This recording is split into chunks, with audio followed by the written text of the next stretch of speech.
ராதே கிருஷ்ணா, வணக்கம். நான் உங்கள் சிக்கியம்மா பேசுகிறேன். சித்திரை பெற்ற பாக்கியம் இதில் இன்றைக்கி நம்ம என்ன பார்க்க போகிறோம் அப்படின்னாக்கா, மீனாட்சி அம்மனுடைய பிள்ளை தமிழில் 2வது பருவமான செங்கீரை பருவம் பார்க்க போகிறோம். நேற்று என்ன பார்த்தோம் ஞாபகம் இருக்கா? நேற்று என்ன பார்த்தோம்? காப்பு பருவம். காப்பு பருவம்னா என்ன? குழந்த பிறந்ததுலேருந்து 3 மாதம் வரைக்கும் இருக்கிற குழந்தைக்கு எந்த விவரமும் தெரியாது. அதுக்கு எந்த விதமான நோய் நொடியும் வரக்கூடாது அப்படின்னு சொல்லிட்டு எல்லா கடவுள்களையும் நம்ம அதுக்கு குழந்தைக்கு பாதுகாப்பாக இருக்கணும் அப்படின்னு சொல்லி வேண்டிக்கிறது தான் காப்பு பருவம். இப்போ நம்ம பார்க்க போகிறது செங்கீரை பருவம். அதாவது ஒரு இலை கீரை எப்படி கலகலகலன்னு இருக்குமோ, சந்தோஷமாக ஆடுமோ, அதே மாதிரி இப்போ இருக்கிற குழந்தைங்களும் அப்படியே தவழ்ந்து, அதாவது 3 மாதத்துலேருந்து 5 மாதம் இருக்கிற பருவம் தான் செங்கீரை பருவம். அந்த சமயம் குழந்தை என்ன பண்ணுன்னா கமுந்துட்டு அப்படியே மெதுவாக தவழ்ந்து நவுந்து போகும். அதுக்கப்புறமேட்டு என்ன பண்ணும், அப்படியே ஒரு காலை எடுத்து வச்சு முட்டி போட்டு அதுக்கப்புறமேட்டு இன்னும் கொஞ்சம் நவுந்து போகும். இதே மாதிரி தான் மீனாட்சி அம்மனும் அப்படியே மெதுவாக கமுந்து நவுந்து வராங்களாம்.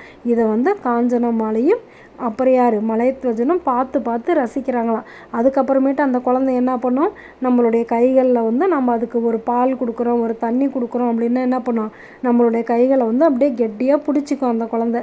அதெல்லாம் அனுபவித்து ரொம்ப ரசிக்கிறோம். அப்படியா காஞ்சன மாலை மலையத்வஜனும் அதை பார்த்து ரொம்ப சந்தோஷப்படுறோம். அப்படியா அப்படி குழந்தைங்களுடைய ஸ்பரிசம் நம்ம மேலே படுறது இந்த 3வது மாதத்துலேருந்து 5வது மாதம் வரைக்கும் தான். அப்புறமேட்டு குழந்தை என்ன பண்ணும், யார் என்ன பேசுகிறாங்க அப்படிங்கிறதெல்லாம் குழந்தைக்கு ஓசை கேட்கிற பருவமும் இந்த 3வது மாதத்துலேருந்து 5வது மாதம் வரைக்கும் இருக்குமா. அதனால் இந்த சமயத்தில் குழந்தைங்க நல்ல வார்த்தையாக பேசணும், நாம் நல்ல வார்த்தையாக பேசணும், குழந்தை நல்லதையே கேட்கணும் அப்படின்னு சொல்லி எல்லா பெற்றவங்களும் விருப்பப்படுவாங்களாம். அதே மாதிரி தான் மலையத்வஜனும் காஞ்சன மாலையும் எங்கள் குழந்தை எப்போவுமே நல்லதையே கேட்கணும் அப்படின்னு சொல்லி கடவுள்கிட்ட வேண்டிக்கிறாங்களாம். ஆதிபராசக்தியோட கடைக்கண் பார்வை நம்ம மேலே படாதா அப்படின்னு சொல்லி எவ்வளவோ பேர் ஏக்கமாக இருக்காங்க. ஆனாலும் நம்மளுடைய மதுரை மீனாட்சி என்ன பண்ணுறாங்க, அப்படியே இப்போ தான் குழந்தை நல்லா முகம் பார்க்குற சமயம். அதனால் மலையத்வஜனையும் காஞ்சன மாலையும் பார்த்து சிரிக்குதான், எல்லாரையும் பார்த்து சிரிக்குதான். இதெல்லாம் பார்த்து அவங்களும் ரசிக்கிறாங்களாம்.